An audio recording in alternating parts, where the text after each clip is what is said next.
So this is a slam dance movie. Yeah. Have you ever been to this festival before?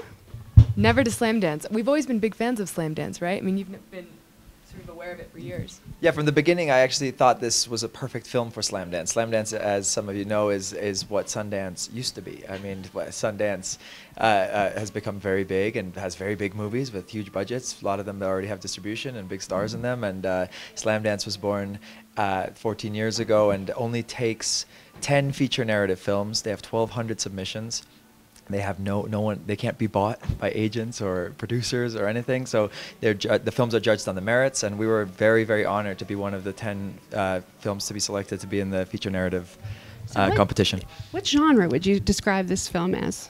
Well, it's a totally unique genre on one hand, and because it's shot in the first person by the actors in the film, it follows some of the conventions of the road movie, but the film takes place all in one day and all in one city, and Los Angeles becomes a microcosm for the entire world, and this day becomes a concentrated journey that feels like you might have traveled for months with these people and really gotten to know them and known them down to their depths.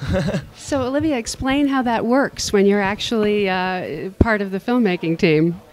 Well, it was a new experience for me being a part of, Tao and I are married, so this was our experience working together for the first time, and I fully enjoyed being a part of the process from the beginning to end. You know, actors often, our job is done once we wrap on set on our last day of shooting, so I've been able to see this film all the way through, which has been really inspiring for me.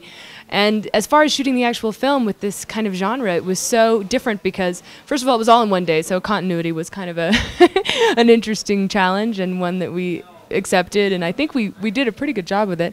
We were shooting it on the weekends because we only had limited days during which we could shoot because I was also doing house. And so it was this great kind of switching back and forth between a very structured show and this completely wild, very grassroots, guerrilla style independent film. And it kept me balanced. It was great. Explain how the cameras work. Who holds what? Who does what? Okay, well, I come from a background in documentary filmmaking. I've always seen the camera as a tool for personal expression, and I wanted to make a film that kind of took that to the next level and into narrative filmmaking. And so we thought of this story that was inspired by true events, where two brothers, one has to bail the other one out of jail, and he has 12 hours to get him into rehab, or he's going to go to prison for 3 years. So the idea was that the brother who's doing the rescuing has his own issues and his own addiction, which is that he likes to film everything. So and he's a documentarian, and we're a couple in the film, and we're supposed to be doing a documentary on the American prison system, and we get called away from it. We have this camera, and I say, well, if you're going to get us into this mess, we're at least going to film it, you know. And so that's the excuse for filming the whole experience.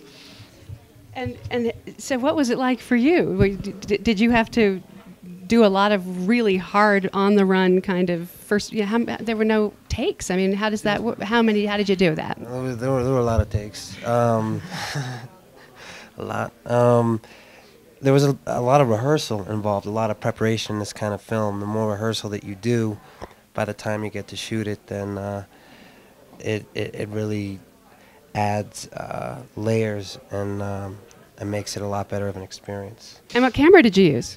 Oh, we used the HD camera, Panasonic HVX200, and that, I mean, this film would have been impossible without that. The digital technology to get a cinematic image that has a high resolution, enough to screen in a big theater, but still is portable enough, is quite amazing. So you'll show it digitally here as well? Yes, we will show it digitally here. When's your first screening? Our first screening is in a few hours at 6 o'clock. It premieres tonight, a Friday night screening. It's great. And then we show again on Monday. And then we go to Santa Barbara Film Festival right afterwards.